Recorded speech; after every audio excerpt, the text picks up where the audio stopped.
میں بچی ہوئی روٹی کسی غریب کو کیا دوں؟ اس پر کیا ثواب ملے گا؟ اللہ تو بڑی قربانی چاہتا ہے۔ مدینہ منورہ کا ایک پرسکون دن ہے۔ اللہ کے نبی صلی اللہ علیہ وآلہ وسلم تشریف فرما ہے۔ آپ کے پہلو میں آپ کے یار غار، امت کے سب سے سچے انسان حضرت ابو بکر صدیق رضی اللہ تعالی عنہ بیٹھے ہوئے ہیں۔ اچانک فضا میں وحی کی گونج سنائی دیتی ہے۔ ایک نئی صورت نازل ہوتی ہے، چند مختصر آیات، مگر ان آیات کی ہیبت، ان کا جلال، ان کی شدت اتنی زیادہ ہے کہ حضرت ابو بکر صدیق رضی اللہ تعالی عنہ، جن کا ایمان پہاڑ جیسا مضبوط تھا، وہ زارو قطار رو پڑتے ہیں۔ نبی اکرم صلی اللہ علیہ وآلہ وسلم ان کی کیفیت دیکھ کر کے پوچھتے ہیں، اے ابو بکر، تمہیں کس چیز نے رلا دیا؟ وہ عرض کرتے ہیں، یا رسول اللہ صلی اللہ تعالی علیہ وسلم، اس صورت کے نزول نے مجھے رلا دیا ہے۔ کیا مجھ سے ذرہ برابر عمل کا بھی حساب لیا جائے گا؟ یہ کون سی صورت تھی؟ یہ وہ صورت تھی جو سوئے ہوئے دلوں کو جھنجھوڑنے آئی تھی۔ یہ سورہ زلزال تھی، وہ صورت جو زمین اور اس پر بسنے والوں کے لیے ایک زوردار چیخ ہے، ایک ایسا جھٹکا جس سے انسان ابھی سنبھل بھی نہیں پاتا کہ اسے اپنے رب کے سامنے حساب کے لیے کھڑا کر دیا جاتا ہے۔ آج ہم اسی صورت کے ذریعے اپنے دلوں میں ایک زلزلہ برپا کریں گے تاکہ کل قیامت کے زلزلے سے ہم محفوظ رہ سکیں۔ اللہ رب العزت نے اس صورت کا آغاز ایک دھماکہ خیز منظر سے کیا۔ اللہ رب العزت ارشاد فرماتا ہے، اعوذ باللہ من الشیطان الرجیم، بسم اللہ الرحمن الرحیم، اذا زلزلت الارض زلزالها، جب زمین اپنی پوری شدت کے ساتھ ہلا ڈالی جائے گی۔ آپ یہاں الفاظ پر غور کریں۔ اللہ رب العزت نے اس آیت میں زلزلے کے لفظ کو استعمال کیا ہے، اور زلزلے کا معنی ہوتا ہے کسی چیز کو ہلا دینا، کسی چیز کا مسلسل ہلچل میں آ جانا۔ پھر آپ دوبارہ غور کریں گے تو دیکھیں گے اللہ رب العزت نے زلزلے کا لفظ 2 مرتبہ استعمال کیا ہے، ایک زلزلت اور دوسرا زلزالہ۔ اور عربی زبان میں جب لفظ کو دہرایا جاتا ہے تو اس کا مطلب ہوتا ہے کہ وہ عمل بار بار اور شدید ترین ہوگا۔ اب آیت کا مطلب ہوتا ہے یعنی زمین کو اس کی پوری شدت کے ساتھ ہلا دیا جائے گا۔ اتنی شدت ہوگی کہ وہ انسان کے تصور میں بھی نہیں آ سکتی۔ یہ دنیا کے عام زلزلوں جیسا نہیں ہوگا جو ریکٹر اسکیل پر چند سیکنڈ کے لیے آتے ہیں اور کچھ عمارتیں گرا کر کے تھم جاتے ہیں۔ نہیں، یہ وہ زلزلہ ہوگا جو تھمے گا نہیں، جو رکے گا نہیں، یہ مسلسل ہلچل ہوگی۔ یہ زلزلہ پہاڑوں کو دھلی ہوئی روئی کی طرح فضا میں اڑا دے گا، مضبوط عمارتیں ریت کے ذرات میں تبدیل ہو کر کے بکھر جائیں گی، زمین کو اس طرح جھنجھوڑا جائے گا جیسے کوئی چیز چھلنی میں ہلائی جاتی ہے تاکہ جو کچھ اس کے اندر چھپا ہو وہ باہر آ جائے۔ اب آپ دوبارہ پھر اس آیت پر غور کریں۔ اللہ رب العزت نے ارشاد فرمایا، اذا زلزلت الارض، جب زمین کو ہلا دیا جائے گا۔ اس جگہ پر اللہ رب العزت نے یہ نہیں ارشاد فرمایا کہ جب زمین کو اللہ رب العزت ہلا دے گا، بلکہ یہاں پر اس آیت کو اللہ رب العزت نے پیسیو فارم میں بیان کیا، یعنی کہ مجہول رکھا۔ یہاں پر سبجیکٹ اور فاعل کو بیان نہیں کیا کہ کون ہلائے گا، بلکہ ہلا دیا جائے گا۔ مفسرین بیان فرماتے ہیں کہ اللہ رب العزت نے یہ اس لیے ارشاد فرمایا کہ زمین اتنی شدت کے ساتھ ہلے گی، لیکن یہ کام اللہ رب العزت کے لیے ایسا نہیں ہے کہ جس پر توجہ دی جائے۔ یہ کام اللہ رب العزت کے قدرت کے مقابلے میں کچھ ہے ہی نہیں۔ اتنا سخت کام اللہ رب العزت کے لیے کچھ بھی نہیں ہے۔ اس لیے اللہ رب العزت نے اس آیت کو پیسیو فارم میں بیان کیا، مجہول رکھا، سبجیکٹ کو ظاہر نہیں کیا۔ تو جب زمین کو ہلا دیا جائے گا تو کیا ہوگا؟ اگلی آیت دل دہلا دینے والی ہے، وَأَخْرَجَتِ الْأَرْضُ أَثْقَالَهَا، اور زمین اپنے اندر کے بوجھ باہر نکال پھینکے گی۔ ذرا تصور کریں، زمین کا پیٹ پھٹ جائے گا، وہ اپنے اندر چھپے ہوئے خزانوں، سونا، چاندی اور معدنیات کو باہر اگل دے گی۔ حدیث پاک میں آتا ہے کہ زمین سونے اور چاندی کے ستونوں کی شکل میں اپنے کلیجے کے ٹکڑے باہر پھینک دے گی۔ اس وقت ایک قاتل وہاں سے گزرے گا، وہ سونے کے ڈھیر کو دیکھے گا اور کہے گا، ہائے، اسی دولت کے لیے میں نے کسی کی جان لی تھی۔ ایک رشتہ توڑنے والا آئے گا اور کہے گا، اسی جائیداد کے لیے میں نے اپنی بھائی سے تعلق توڑا تھا۔ ایک چور آئے گا اور کہے گا، اسی مال و دولت کے لیے، اسی سونے کے لیے میرا ہاتھ کاٹا گیا تھا۔ لیکن آج وہ سونا، وہ دولت سب کے سامنے پڑی ہوگی، لیکن کوئی اسے اٹھانے والا نہیں ہوگا، کوئی اس کی طرف آنکھ اٹھا کر کے بھی نہیں دیکھے گا، کیونکہ وہ دن دولت سمیٹنے کا نہیں ہوگا، وہ جان بچانے کا ہوگا، نفسی نفسی کا عالم ہوگا۔ لیکن اس دن زمین صرف خزانے نہیں اگلے گی بلکہ وہ اپنے سب سے بھاری بوجھ یعنی مردوں کو بھی باہر نکال دے گی۔ حضرت آدم سے لے کر قیامت تک آنے والا ہر انسان اپنی قبر سے باہر آ کھڑا ہوگا۔ اس ہولناک منظر کو دیکھ کر انسان کی کیا حالت ہوگی؟ اللہ رب العزت ارشاد فرماتا ہے وَقَالَ الْإِنسَانُ مَا لَهَا، اور انسان کہے گا اس زمین کو کیا ہو گیا ہے، اچانک سے یہ کیوں ہلنے لگی ہے؟ یہ سوال ایک ایسے شخص کا ہے جو ہکا بکا ہے، حیرت زدہ ہے، جسے اچانک مصیبت نے آ پکڑا ہے۔ وہ ایک ایسا منظر دیکھ رہا ہے جو اس نے پہلے کبھی نہیں دیکھا، اسے ایسی چیز کا سامنا ہے جو اس کی سمجھ سے باہر ہے۔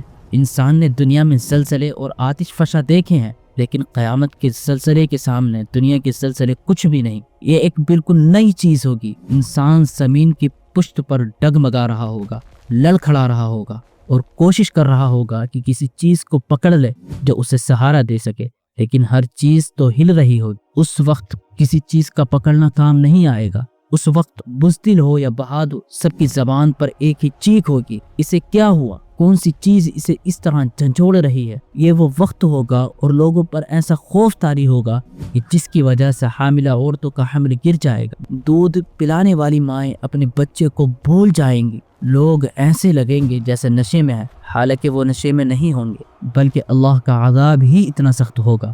اور پھر جب انسان حیرت سے یہ سوال پوچھے گا تو اسے جواب ملے گا، لیکن جواب کوئی فرشتہ نہیں دے گا، بلکہ وہ زمین خود بول پڑے گی جس پر وہ کھڑا ہے۔ یومئذ تحدث اخبارها، اس دن وہ زمین اپنی خبریں بیان کرے گی۔ ہم سمجھتے ہیں کہ ہم تنہائی میں ہیں، کمرہ بند ہے، کوئی نہیں دیکھ رہا ہے، لیکن ہم بھول جاتے ہیں کہ جس مٹی پر، جس فرش پر، جس زمین پر ہم کھڑے ہیں وہ سب کچھ ریکارڈ کر رہی ہے۔ نبی اکرم صلی اللہ علیہ وآلہ وسلم نے صحابہ کرام سے پوچھا کیا تم جانتے ہو زمین کی خبریں کیا ہیں؟ صحابہ کرام نے عرض کیا یا رسول اللہ صلی اللہ تعالی علیہ وسلم، اللہ اور اللہ کے رسول بہتر جانتے ہیں۔ آپ صلی اللہ علیہ وسلم نے ارشاد فرمایا زمین کی خبریں یہ ہیں کہ یہ ہر بندے اور بندی کے خلاف گواہی دے گی کہ اس نے میری پیٹھ پر کیا کیا عمل کیا تھا۔ یہ کہے گی کہ اس نے فلاں دن ایسا کیا تھا، فلاں وقت ویسا کیا تھا۔ ذرا سوچیں، آپ کا اپنا کمرہ، آپ کے دفتر کی کرسی، وہ بازار کی گلیاں، وہ ہوٹل کے کمرے، وہ جگہیں جہاں آپ چھپ کر کے گناہ کرتے ہیں، قیامت کے دن یہ سب اللہ رب العزت کے دربار میں گواہ بن کر کے کھڑے ہو جائیں گے۔ زمین کہے گی یا اللہ اس نے میری پیٹھ پر شراب پی تھی، اس نے مجھ پر کھڑے ہو کر کے جھوٹ بولا تھا، اس نے یہاں ظلم کیا تھا۔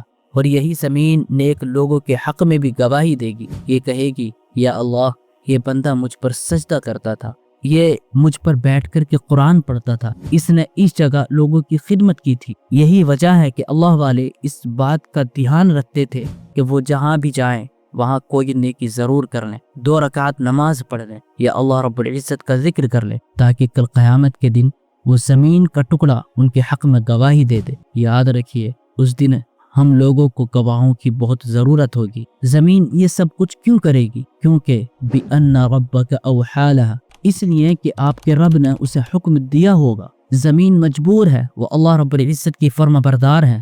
آج زمین خاموش ہے کیونکہ اللہ رب العزت کا حکم ہے، اس دن وہ بول پڑے گی کیونکہ اللہ رب العزت کا حکم ہوگا۔ اگر زمین کی اپنی مرضی ہوتی تو وہ گناہ گاروں کو اسی وقت نگل لیتی جب وہ اس کی پیٹھ پر اللہ رب العزت کی نافرمانی کرتے ہیں، مگر زمین انتظار میں ہے، وہ انتظار کر رہی ہے، یوم حساب کا انتظار کر رہی ہے کہ اللہ رب العزت کی طرف سے حکم آئے اور میں نافرمانوں کو پکڑ کر ان کی پسلیوں کو چکنا چور کر دوں۔ پھر منظر بدلتا ہے، زلزلے اور زمین کی گواہی کے بعد اب اللہ رب العزت کے سامنے پیش ہونے کا وقت آتا ہے۔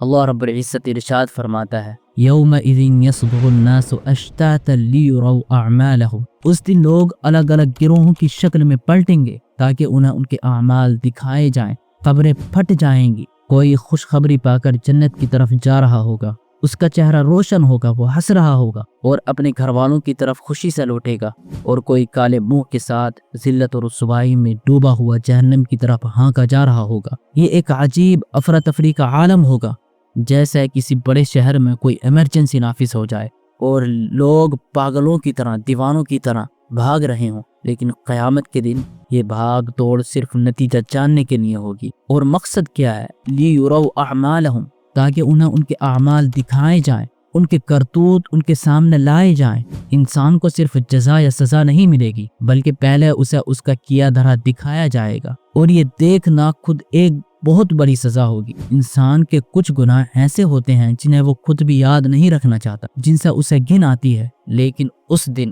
اللہ رب العزت کے سامنے پوری کائنات کے روبرو جب سب لوگ دیکھ رہے ہوں گے، اسے اس کے وہ اعمال دکھائے جائیں گے، وہ فلم چلائی جائے گی جو اس نے زندگی بھر شوٹ کی تھی، اور پھر اللہ رب العزت اس صورت کا اختتام ایک ایسے قانون پر کرتا ہے جو کائنات کا سب سے بڑا انصاف ہے۔ اللہ رب العزت ارشاد فرماتا ہے فَمَن يَعْمَلْ مِثْقَالَ ذَرَّةٍ خَيْرًا يَرَهُ وَمَن يَعْمَلْ مِثْقَالَ ذَرَّةٍ شَرًّا يَرَهُ، پھر جس نے ایک ذرہ برابر نیکی کی ہوگی وہ اسے دیکھ لے گا، اور جس نے ذرہ برابر برائی کی ہوگی وہ اسے دیکھ لے گا۔ آپ یہاں غور کریں، اللہ رب العزت نے جو لفظ استعمال کیا ہے وہ ذرہ ہے۔ پرانے مفسرین کہتے تھے کہ ذرے سے مراد وہ ننھی سی لال چیونٹی ہے جو مشکل سے نظر آتی ہے۔ یہ جب آپ ہاتھ زمین پر ماریں تو جو مٹی ہاتھ پر چپک جاتی ہے اس کا ایک دانہ، کچھ کہتے تھے کہ جب سورج کی روشنی روشن دان سے اندر آتی ہے تو ہوا میں جو باریک غبار نظر آتا ہے وہ ذرہ ہے۔ یہ پرانی بات تھی، یہ اس وقت کی بات تھی جب سائنس اتنا ڈیولپڈ نہیں ہوا تھا، لیکن آج سائنس کے دور میں ہم جانتے ہیں کہ ایٹم اس غبار سے بھی کروڑوں گنا چھوٹا ہے، وہ مائکرو اسکوپ یعنی خوردبین سے بھی بمشکل نظر آتا ہے۔ اللہ تعالیٰ کا فرمان ہے کہ اگر تمہارا عمل ایٹم کے برابر بھی ہوا تو وہ بھی سامنے لایا جائے گا۔ یہ آیت کیوں نازل ہوئی؟ مفسرین اس بارے میں لکھتے ہیں کہ یہ صورت مدینے کے اندر دو طرح کے لوگوں کی اصلاح کے لیے آئی تھی۔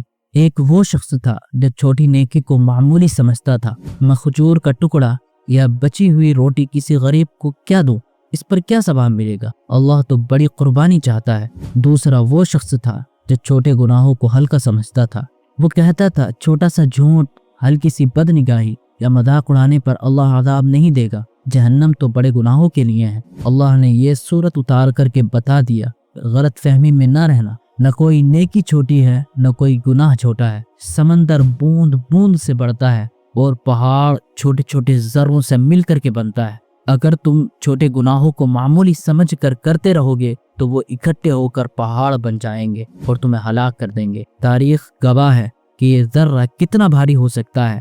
نبی اکرم صلی اللہ علیہ وسلم نے ہمیں بتایا کہ ایک بدکار عورت صرف اس لیے بخش دی گئی، اس نے ایک پیاسے کتے کو کنویں سے پانی نکال کر کے پلا دیا تھا۔